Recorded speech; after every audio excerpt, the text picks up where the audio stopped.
Girl, you don't redeem yourself. You did that. Hey everybody, welcome back to Inspired Dishes. Today I will be making my version of the Bahama Grill buttermilk fried chicken with salsa and mashed potatoes. Yes, y'all.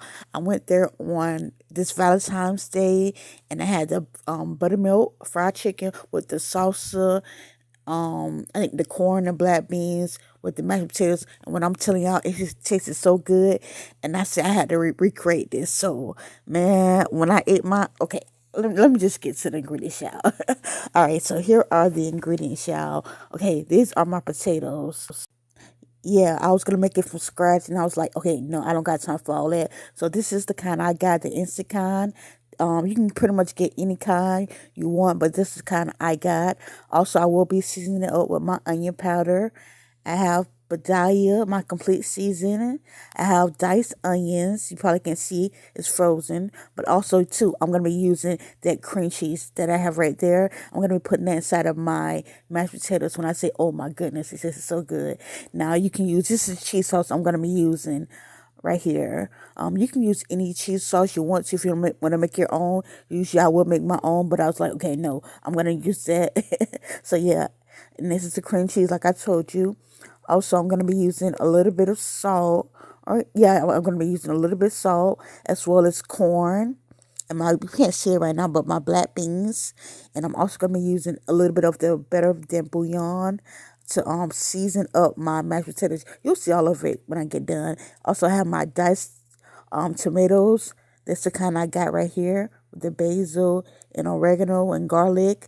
Also, I will be using my pollo seasoning, and here's the hot sauce. You can use any hot sauce you want to, but this is hot sauce I will be using. Now, you're supposed to use buttermilk because it is buttermilk chicken. However, I'm not gonna be using it, and you don't need that to make your chicken crispy at all. As you will see later on, yeah, I didn't need that whatsoever. So yeah, this is my chicken. I already made sure I washed it. I cleaned everything. So it's already been washed. So yeah, I'm about to season it with my Badaya seasoning, as well as the onion powder and the pollo seasoning. After that, I'm going to put a little bit of, well, actually, I ain't gonna say a little bit. Yeah, I'll try to put some hot sauce, but like the top wasn't letting me. So yeah, I had to take that little part off of it. And that's, yeah, see how it's pouring on there right now? So yeah, when I say, oh my goodness, like, I grew up actually using hot sauce, and I know some might thinking like, is that gonna be too spicy? No, if you know my channel, I like a little bit of spice, but barely like that. I don't too much like spicy stuff like that. So no, it's not gonna make your chicken spicy whatsoever.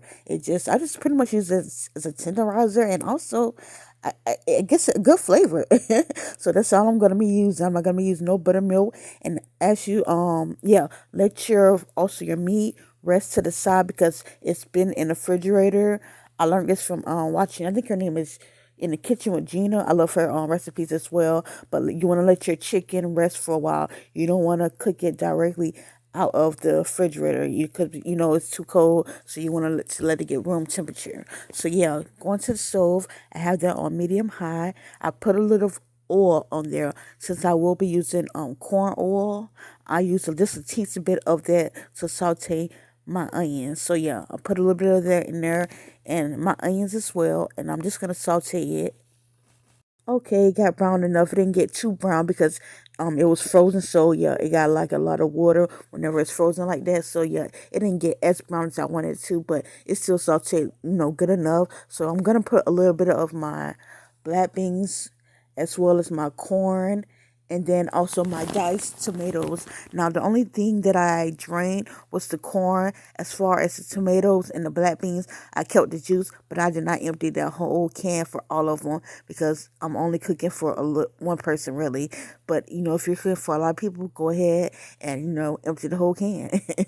So, yeah, you just pretty much want to season that with salt, a little bit of salt, and also I'm going to be seasoning it with my onion powder, and just go ahead and taste it.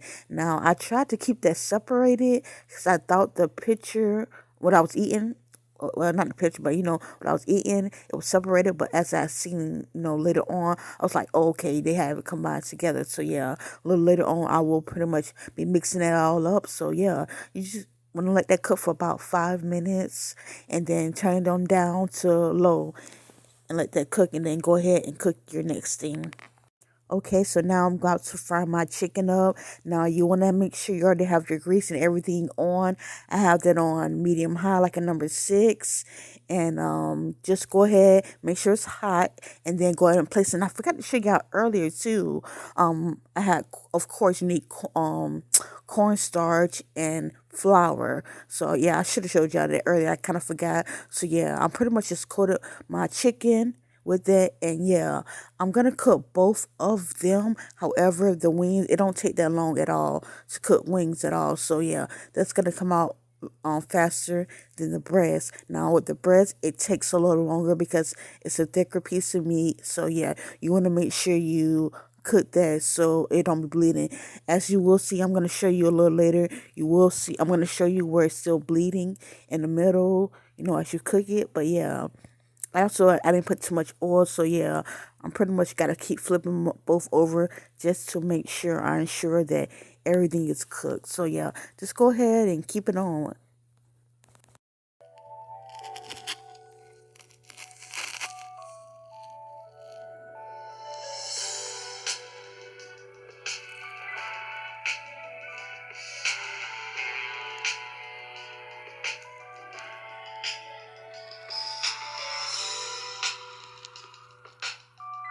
Okay, so while I have that moved to another stove, I'm gonna let that chicken keep cooking. But while I have that cooking, I'm gonna start on my mashed potatoes.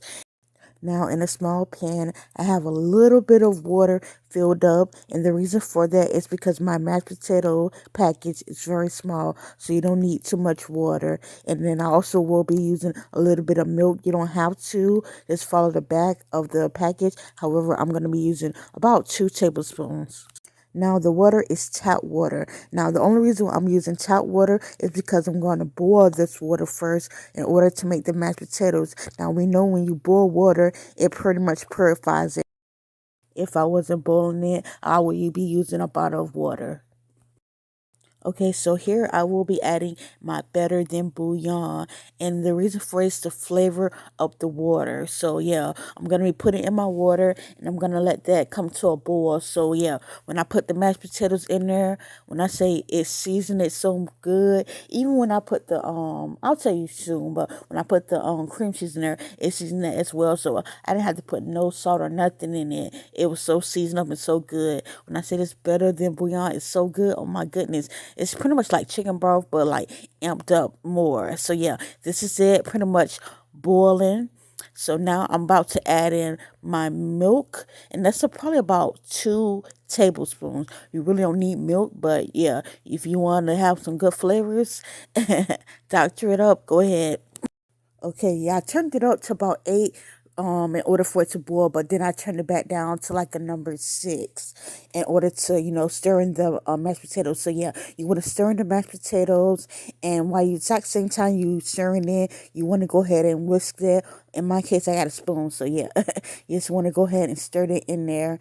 You don't want it too soupy, but you also don't want it too like lumpy or anything. So yeah, after I seen it was still like a little soupy, I just went ahead and added some more. I pretty much used like close to the whole package, not all. It's still like a little bit left. So yeah, I didn't want it to be too soupy because I'm also going to be adding in the cream cheese, and they have a little bit of moisture. So yeah, that's pretty much good enough.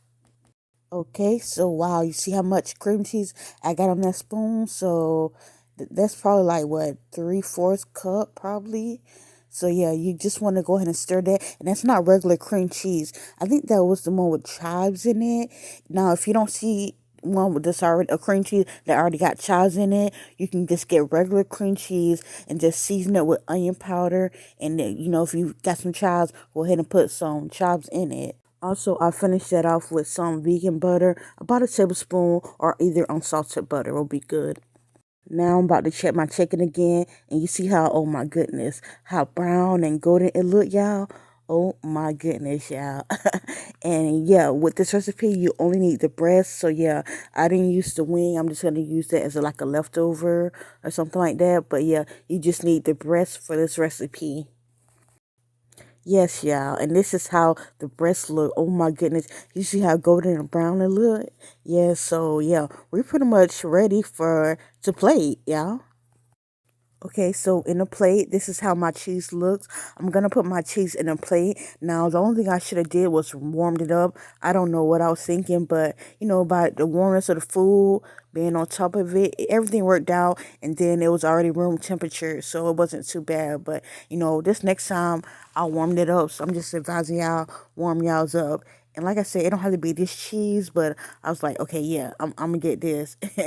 I was trying to look for the exact same cheese I had last time. There was the jalapeno cheese.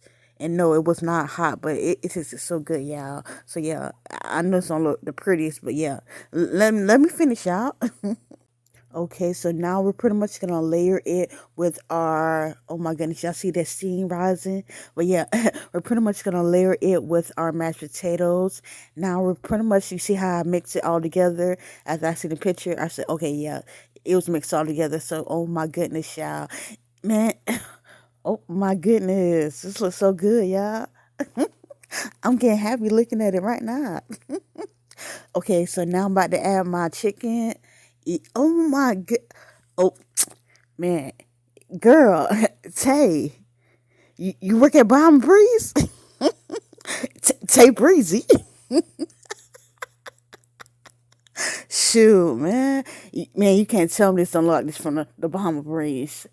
Oh my goodness. Like, girl, you did that. Girl, you a real chef now. All right, just saute. But yeah, I'm about to taste it, and when I say it tasted so good, I think I'm gonna put it on what you call it, so yeah, audio, so you can pretty much hear the crunch, y'all. Like after I taste this, I had to taste everything. Like the mashed potatoes, it was so good. You could taste it with the oh Jesus. I'm about to go in there in the fridge and get another plate. Well, there ain't really no mashed potatoes left, y'all. I don't. Yeah, I see some chicken left. But okay, stop it. Stop it. But yeah, it was so good, y'all. Like I said, I'm gonna put the audio on when I get the chicken. Hold up, y'all. I want y'all to hear this, how crispy it sounded.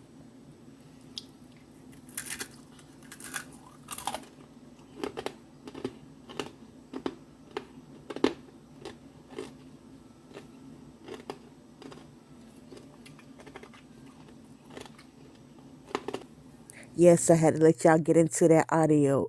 But yeah, once y'all make this, you're gonna be saying, Bahama Breeze, who? Who this? Yeah, go ahead and make your own with my recipe, y'all. That's all I pretty much had to say today. Make sure you like, share, and subscribe to my channel. Y'all have a blessed day.